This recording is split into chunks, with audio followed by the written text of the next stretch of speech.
Welcome to our talk today. It's with Eric Linthorne. Eric grew up in Midland after the Second World War and is prepared to share some stories that he has about growing up in Midland in that time. Eric, can we just start with where and when you were born?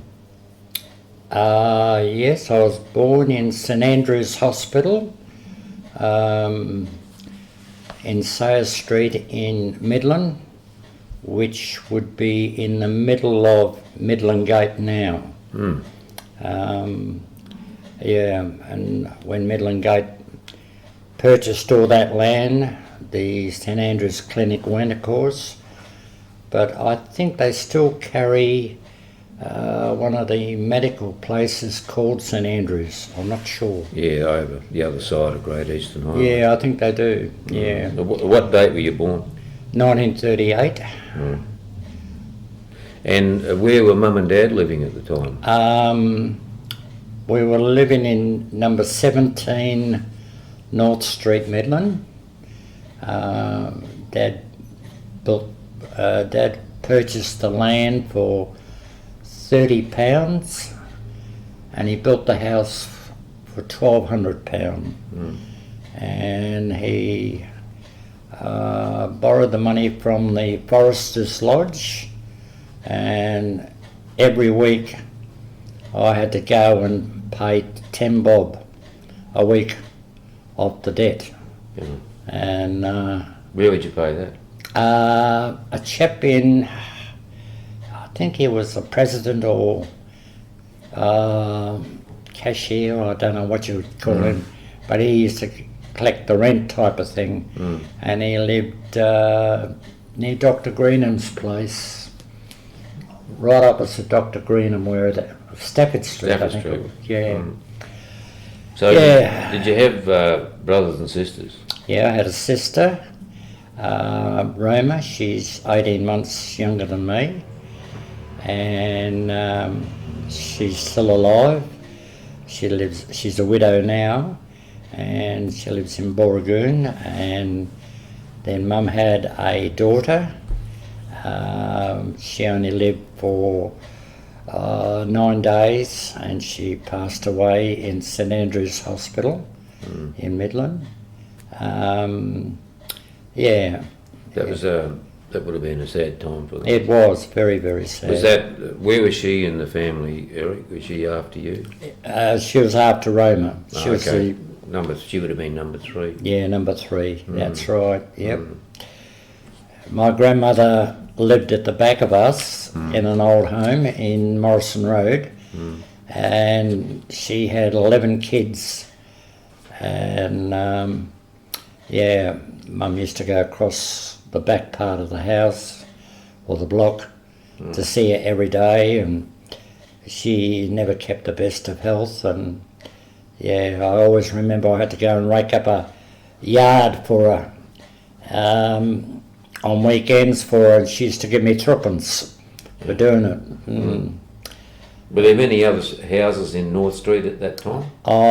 Gradually we got a few homes. Piers Rule built his, and Gavin Snell built his, and Templemans built theirs. Then Struthers came in with a second-hand home and put that in North Street. But it used to be all vacant blocks there for a while. Did Todd's live opposite you? Yes, not far from us, about 3-4 doors down on the other side of the road. Yeah. Woodses were there too. So. Yeah, Woods lived there, right next door to Todd's. And then over the road was Gavin Snell, the undertaker, and then his brother-in-law, Bill Taylor. And further down it used to be Foskett's. Down towards the hills. Towards Hammersley Street. Then Jack Place lived on the corner. That's right. Coming back the other way, I think it was Mr. Timms lived on the corner. Yeah, that's right. Did he work in the undertakers? Yes, he did, yep. It was the rural North Street, Undertaker's Street, wasn't it? Yeah, it was, yep. So going to school, your first school you went to? Midland Primary. Where was that? That was in Carl Street, I think they call it, which is now the Dome, Yeah. where they serve meals there. Mm. Yeah. Then I went to, we were also schooled in different rooms or different halls all over Midland, because there was too many kids. And we had the old trades hall for 2 years, where the station is, and eventually that had been pulled down, of course. And then we had a hall that was near Eddie Barron's shop in Great Northern Highway. Oh, yeah. Friendly Society Hall? I'm not quite sure. I think it was a Buffalo Hall or some name like that they called it. Yeah, we had teaching there for a year. That's when the polio broke out there. A chap by the name of, I think there was 2 boys in our classroom got the polio. Yeah, one was Keith Ricks. I just noticed just recently, or when I say recently, probably about 4 years ago, he'd passed away. He's been in a wheelchair all his life. Yeah. That was a real threat to was it families, ever? wasn't it? Oh, was it ever? We had to all have polio needles, and yeah. They did have a vaccine for that, didn't they? Yes, they did. Yeah. So this is still in primary school years you're talking about? Yep, that's right. What, did you have sports days or concerts and stuff like that? Yes, every Friday. Yeah, we used to go to the old Midland Oval, which is not there now, of course, but we used to have sports there, or in the larger grounds of the Midland school. So you would have had to cross the railway line going to Midland Oval? Oh yes, oh yeah, yeah. Yeah, the old railway line used to run right through, past the back of the school, right through Toohey's garden, right through the heart of Midland, past the old post office into what they call now Centre Point. Yeah. So your dad worked there? Yeah, my dad was there for over 50 years as a driver. Yeah. We'll come to your dad shortly, but I firstly wanted to touch on when you finished your primary school days. You went to high school, obviously? I went to high school only for a year. Once I turned 14, I left school and I went and got a job. I worked at the old Guildford Co-op in Guildford. Where was that located? That was on the old Great Eastern Highway. Yeah. Like James Street, I think. Yeah, around that area. Yeah. I was there for a couple of years. And what sort of work were you doing there? Oh, general serving and cleaning and unpacking hardware and yeah. Who got you that job? I applied for it and I went down and got it myself. Yeah. And how did you get down there each day? On a bike. I had a push bike. Years ago, I used to have a job at the Midland Railway Station selling papers. And my mum couldn't afford me a bike, so I went and sold papers in the morning at 6 o'clock for 2 hours, and then in the evening I used to get 14 shillings a week, and I went to see Eddie Barron. He gave me a bike. I gave him 10 bob down and 10 bob a week, and I paid for that bike, and I bought it myself, and I had that bike for quite a few years after that. Did you have a light on that bike? No lights, no. Back pedal brake? Yes. Okay. Yeah. Wasn't a fixed wheel. No. So where did you pick your papers up from too? Oh, it used to be delivered by the Daily News or the West Australian, delivered straight to the station. And there used to be about 3 or 4 paper boys there. We used to get set up there on the platforms, the railway station, and the walkover. And we used to sell the papers when the workmen came off knocked off from the workshop. Yeah. Do you remember that workshop whistle? Oh, that whistle, yeah. 10 past 4 and 4:15. Yeah, 10 past for clean up. Yep.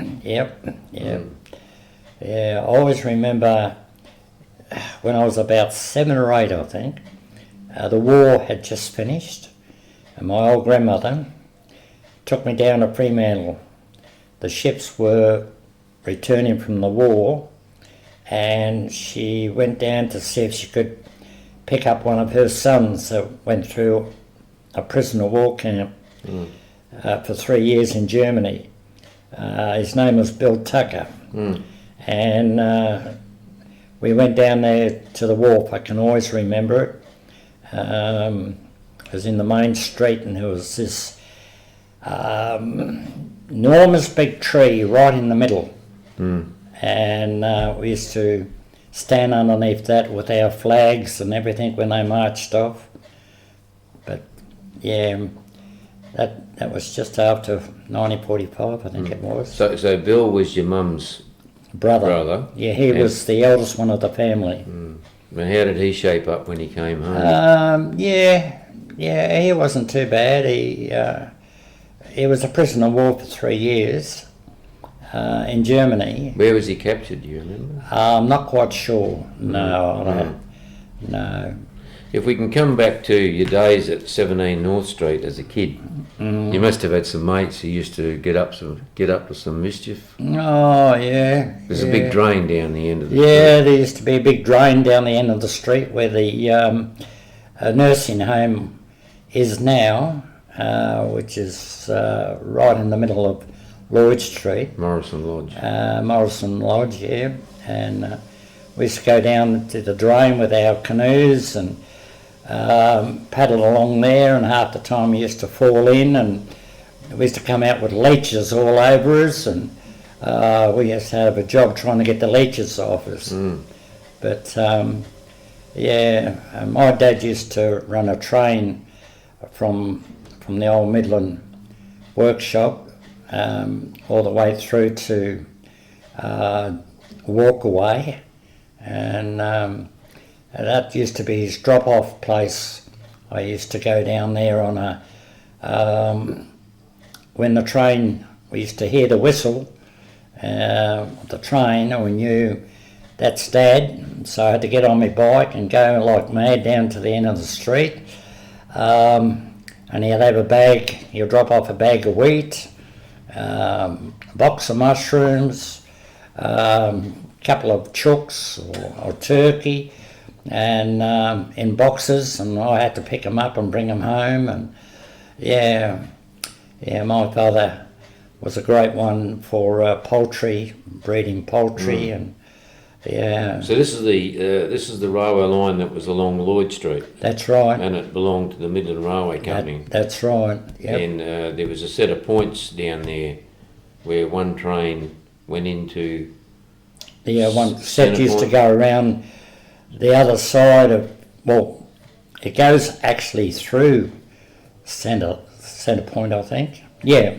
And the other one, and the other set goes to the Midland Railway Station. I remember there were 2 railway crossings there, very close to one another. That's right. There's a couple of bad accidents there. On Morrison Road. Yeah. So any other recollections of your dad being a driver in the Midland Railway Company? Oh, yeah, there's plenty. I can remember the day he said to me, "Would you like to go to Mora today on the train?" And I said, "Oh, yeah, all right." And he said, so we end up going, and he picked me up at the end of the street in the train, and I sat up on the coal box, and he had his fireman with him, and and we got one of the places there that they decided to stop and have a smoko, and anyway, just that's right. Before we got to have the smoko, the fireman said, "Oh, I'm busting to go to the toilet." Anyway, Dad said, "Oh well, there's the shovel," and he gave him the shovel, and he sat down and squatted and did his business. And when he finished, he threw it into the furnace of the engine, and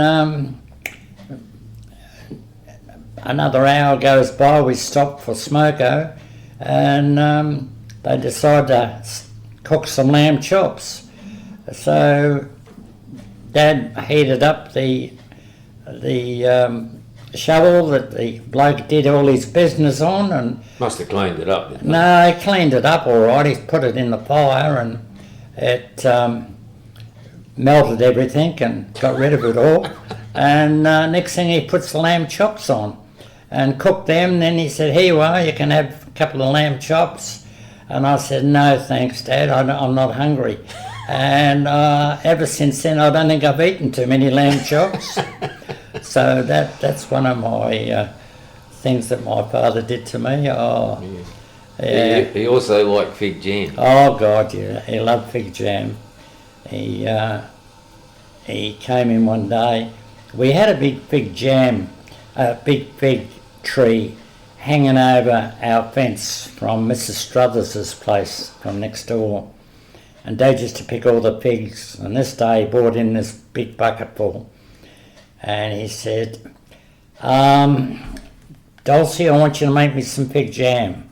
And Mum said, "Oh, yeah, all right. Okay, Keith." And he had to go off then for 2 or 3 days, and he went off to Watheroo. While he was away, Mum said to me, "You get rid of that fig jam, dig a hole and bury it.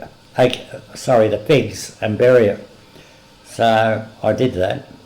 And then she sent me around to the shop, which was just around the corner, and asked for a £5 tin of fig jam. And I bought the fig jam home, and then she opened it up and she started bottling this fig jam. And she put it all into these bottles and put them all in the cupboard. And then a couple of days later, Dad comes home, saw the fig jam, and he started eating the fig jam, and he says, "Oh, gee, Dulcie, this is the best fig jam I've ever eaten." He said, and I'll never stop laughing over that. Yeah. So, Dad, how did Dad get to work? He had a push bike, and that bike, I don't know how the hell it ever got him home, but he used to always call into the hotel every night, because the hotels used to close at 6 o'clock at night. So all the workers used to be in there packed until 6 o'clock. And of course they used to force down as much as they could in that time. Anyway, my father used to come home at 6 o'clock, and how that bike ever steered him home, I will never know. But a bit different to nowadays. They're open all night. I don't think he ever owned a car. He never had a driver's licence. No, he's never driven a car. Yet he was a steam engine driver. He was a steam, he had all tickets for everything, but he never drove a car. Yeah. So he would have gone to work in the middle of the night. Oh yeah. On his wet rain, hail and shine. Yep, and didn't have lights. From North Street over to where Centrepoint is. Centrepoint, yep. Yep. Never had lights on his bike. So was Mum working at all? Yeah, Mum bought a shop, which used to be Chris Smith's, then it came Jack Smith's, and then Mum bought the shop. Yes, and she was there for about 8 years, but I was working for her, and yeah. Where was the shop? 136 Great Eastern Highway, no, Great Eastern, Great Northern Highway in Midland. Down the foot of North Street. Yeah, right opposite North Street Chemist. Yep. And what did you sell in the shop? Well, we sold all groceries, poultry, food, or you name it, whatever we could get hold of those days. So what was your job there? I used to deliver all the groceries on a push bike, and we used to deal with a lot of the 10-pound poms. I think they used to call them the 10-pound pom. They used to come out from England, and we had Margaret Street, John Street, and Charles Street. There's Holmes West houses, and we used to supply them groceries. Yeah. So you only went out as far as John Street? No, we went out as far as 2J Road up here. Oh, yeah. Yeah. Trying to think of their names. Kenworthy's, I think. They used to deal from us, and I used to... And then right down to West Midland, Byers Road. We had the Boyds down there, and then McGuinness is over in West Midland. They used to all deal from us. But they were you were the supermarket of the day. Oh yes, yeah. We built the business up well, but how long was Mum there? About 8 years, I think it was. I'm not quite sure. Did you live behind the shop? We lived. We did for a while, but the old shop building at the back was a bit rough, and we moved back to our own home then, back in North Street. Yeah. So do you remember the floods that were around Midland in the old days? Oh yeah, the old Westie, that used to be, we used to have the floods there, and of course South Guildford, the bridge there, that used to overflow on a regular basis, and you couldn't get through there at all.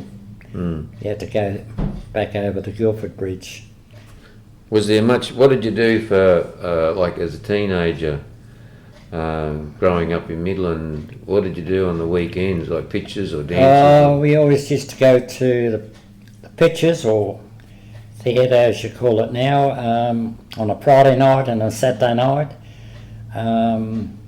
I used to knock around with two of my mates. One was Jack Bertoli, and the other one was Tim Bertoli, and Bobby Taylor? Bob Taylor. We used to go to the movies on a Friday night and a Saturday night. This would have been at the Renown? The Renown on a Friday night, the Town Hall on a Saturday night. Oh, okay. Yeah. Was the outdoor theatre there then? It was...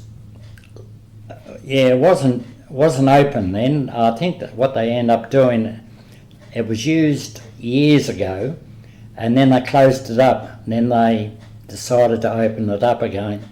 Yeah, it was quite good then. I always remember the, just trying to think, the first movie that came there when it was reopened, Murray Alanza, I think it was. Yeah. Is there anything else you can recall about growing up in Midland in those times? Like what was up the main street? Because the heart of Midland was... that was busy. Midland Gate never existed then. No, well, I can remember when Coles came to Midland, and people came from miles to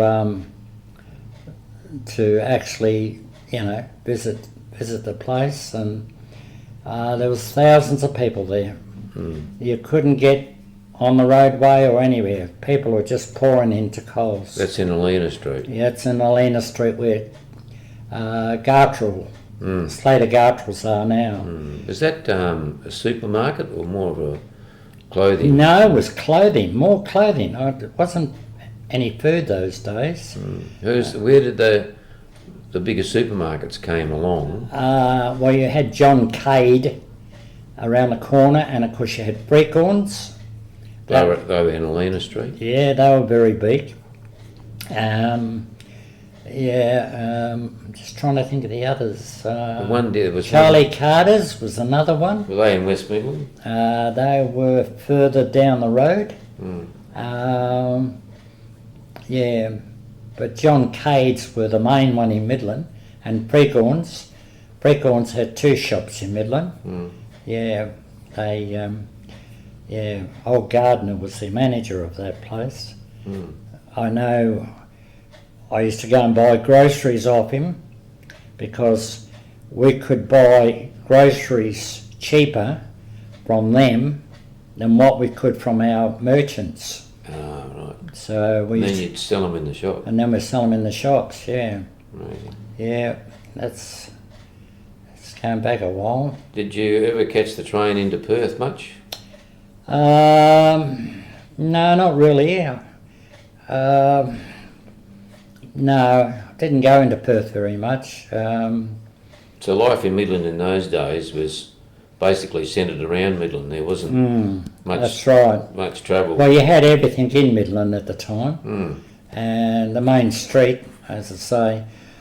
I can remember when I was a kid, my mother used to send me up every day, every morning. I used to get on my bike and go and get the meat for the evening meal. And we never had a fridge. All we had was a esky or a Kalgoorlie safe, I think they call them, and it was hung up underneath a tree around the side of the house. And I used to put the meat in that when I came home, and that used to be our fridge. It wasn't until years later that we ended up buying a second-hand fridge, a Kelvinator, and we had that Kelvinator for years, you know. So prior to you getting this fridge, there wasn't much refrigeration around for all your produce No, to store. no. We got an ice box, and old Swannell was the bloke that used to come around and sell the ice. Where was he? Where was his place? That was a couple of doors up from Eddie Barron, that was on the Great Northern Highway.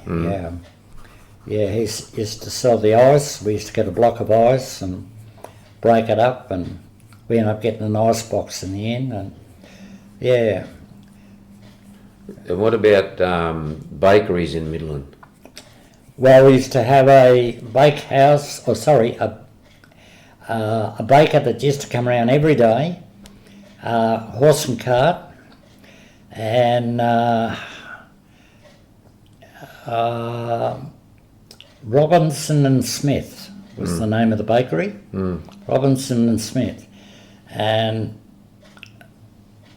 he come around, and Mum used to, for some reason, that bloody horse used to shit right outside our place. And Mum used to go out after the horse had gone, go and get a shovel, and bring it in, go and get it, bring it in, and put it all on the roses. Oh God, I can remember that. She used to make me do it after a while, but yeah. And what about milk? How was milk distributed in those days? The milk was, you had to leave a billy can out and the money inside the billy can. And I can always remember we had a hedge in the front of our place alongside the fence. And This is at the shop? no, this is at the house. Home. And I can remember one day my father coming in and says, that bloody milkman keeps jumping our fence and he's ruining all my bushes. And so what he did, the next day, he put barbed wire along the top. And the next morning, he went out and had a look, and you could see all the milk where he tried to jump the fence, and all the milk was all over the lawn, soaking in the lawn. The bloke must have went over the fence and landed in the barbed wire. Yeah. So it was mainly bulk milk that you got? Oh yeah, always bulk milk. Wasn't it? So bottled milk came along? No, bottled milk didn't come in till later. So who actually delivered the milk? The milk, was it delivered in the early morning? Yeah, yep. Yeah, it used to be pretty early in the mornings. And the toilet system in those days? Oh, the old pan system. Yeah, with the handle on either side.